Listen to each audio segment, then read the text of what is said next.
آئین بالکل اجازت نہیں دیتا 90 دن کے آگے. ہم نے فیصلہ کیا ہے اور میں بڑا شکر گزار ہوں اپنے دونوں چیف منسٹرز کا کہ انہوں نے بالکل میرے ساتھ چلے ہیں, میرا ساتھ دیا ہے. ہم نے فیصلہ یہ کیا ہے کہ ہم اگلے جمعے کو, آج ہے ہفتہ, اگلے جمعے کو ہم دونوں پختونخوا کی اسمبلی ڈیزالو کر دیں گے اور پنجاب کی اسمبلی ڈیزالو کر دیں گے, اور اس کے بعد ہم الیکشن کی تیاری کریں گے. اور اس کے بعد ہماری جو 100 غالباً 23 سیٹیں ہیں اس وقت نیشنل اسمبلی میں, ہم وہاں جا کے نیشنل اسمبلی میں جا کے اسپیکر کے سامنے ہم کھڑے ہو کے کہیں گے کہ ہمارے ریزگنیشن ایکسیپٹ کرو. یہ ڈرامے نہ کرو کہ چن کے 8 جو انہوں نے پہلے ہمارے ساتھ کیا تھا, انہوں نے بجائے ہمارے باقی ریزگنیشن ایکسیپٹ کرنے کے, انہوں نے 8 سیٹیں چنی. یہ جو بڑا کرپٹ یعنی مورلی کرپٹ الیکشن کمیشن ہے, اس نے نواز شریف کے ساتھ بیٹھ کے 8 سیٹیں چنی جو ہماری سب سے کمزور سیٹیں تھیں, جن میں بڑی کم مارجن سے ہم جیتے تھے, اور جدھر پی ڈی ایم کا ووٹ دگنا تھا ہمارے سے اس الیکشن کے اندر. اب یہ عوام دیکھیں کدھر, آج ایک باشعور عوام ہے, بیداری آئی ہوئی ہے ہماری قوم میں. پتہ ہوتے ہوئے کہ میں نے اسمبلی میں نہیں, میں 8 سیٹوں پہ لڑا, پتہ ہوتے ہوئے کہ میں نے اسمبلی میں نہیں جانا, اس کے باوجود میری قوم نے مجھے سارے 8 کی 8 سیٹوں پہ جتایا, 7 سیٹوں پہ جتایا. اور ایک جو کراچی کے اندر سیٹ تھی, ذرا وہاں دیکھ لے, وہ الیکشن کمیشن کو وہ دھاندلی نہیں نظر آئے گی جس طرح انہوں نے پوری اسٹیٹ مشینری استعمال کی اور ووٹ باہر پھینک دیا, جو ہر بار استعمال کرتا ہے. تو ہم نے یہ فیصلہ کر لیا ہے. میں اپنی قوم کو آخر میں صرف یہ کہنا چاہتا ہوں کہ دیکھیں, مایوسی گناہ ہے. آپ مایوس ہو کے گھر بیٹھ جائیں یا آپ باہر ٹکٹ لے کے کسی اور ملک میں چلے جائیں اور کوئی نوکری مل جائے, یہ میری نظر میں یہ ایک انسان اپنی جو ڈیوٹی ہے معاشرے کو اس سے بھاگتا ہے. اصل آپ سب کی ڈیوٹی یہ ہے کہ ہم اب کھڑے ہوں اور ہم ان چوروں کا اور اس کرپٹ نظام کا مقابلہ کریں, اور ہم کریں الیکشن کے ذریعے, اور الیکشن کے ذریعے ان کو سبق سکھائیں آئین اور قانون کے بیچ میں رہتے ہوئے. میں نہیں چاہتا کہ یہاں سری لنکا جیسا سچویشن ہو کہ لوگ سڑکوں کے اوپر آ جائیں اور توڑ پھوڑ ہو. میں چاہتا ہوں کہ ہم الیکشن کے ذریعے ان کو شکست دیں, اور ان کو ایسی شکست دیں کہ یہ ہمیشہ کے لیے ان چوروں کا نام و نشان یہاں سے چلا جائے.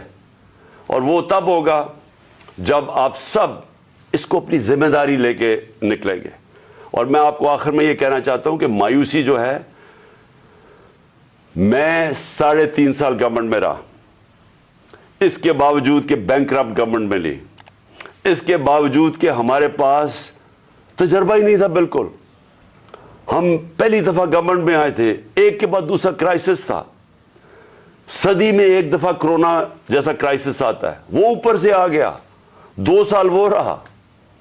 اس کے باوجود پاکستان میں کسی گورنمنٹ نے, جس طرح میں نے کہا کہ جو ملٹری ڈکٹیٹرز کو تو امریکن ڈالرز ملے, ہمیں تو کوئی ڈالرز ہی ملے.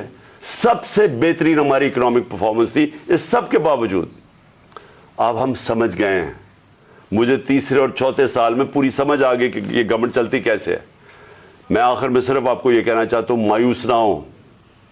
ملک یہ تب اب اٹھے گا جب بڑے اور مشکل فیصلے ہوں گے. یہ مشکل فیصلے ان کے نہیں کہ قیمتیں بڑھاتے جاؤ اور کہو جی مشکل فیصلہ ہے. مشکل فیصلے کا مطلب ملک کے اداروں کو ری اسٹرکچر کریں, اس ملک کے اندر انصاف قائم کریں, رول آف لا قائم کریں. اگر اللہ بھاری اکثریت دیتا ہے تو تب آپ یہ سب کچھ کر سکتے ہیں. اس ملک میں اصلاحات کر سکتے ہیں, ادارے ٹھیک کر سکتے ہیں. جو گورنمنٹ کیسے چلتی ہے, اتنی بڑی ہم نے گورنمنٹ بنا دی ہے اور وہ ہمیں آگے نکلنے نہیں دیتی. ہر جگہ رکاوٹیں بن گئی ہوئی ہے, اور ہم نے کافی چینج بھی کیا. ایکسپورٹس بڑھانی ہے, ہم نے ریکارڈ ایکسپورٹس بڑھائی. کیسے ہم نے ایکسپورٹس بڑھانی ہے اس کا ہم نے پلان بنایا ہوا ہے. اسمال اور میڈیم انڈسٹری کو کیسے کھڑا کرنا ہے, جو اصل روزگار دیتی ہے اور دولت میں اضافہ ہوتا ہے. اپنی ایگریکلچر جو زراعت ہے, ہم نے چائنا سے بات کر چکے تھے کہ نئی ٹیکنالوجی ہم لے کے آئیں.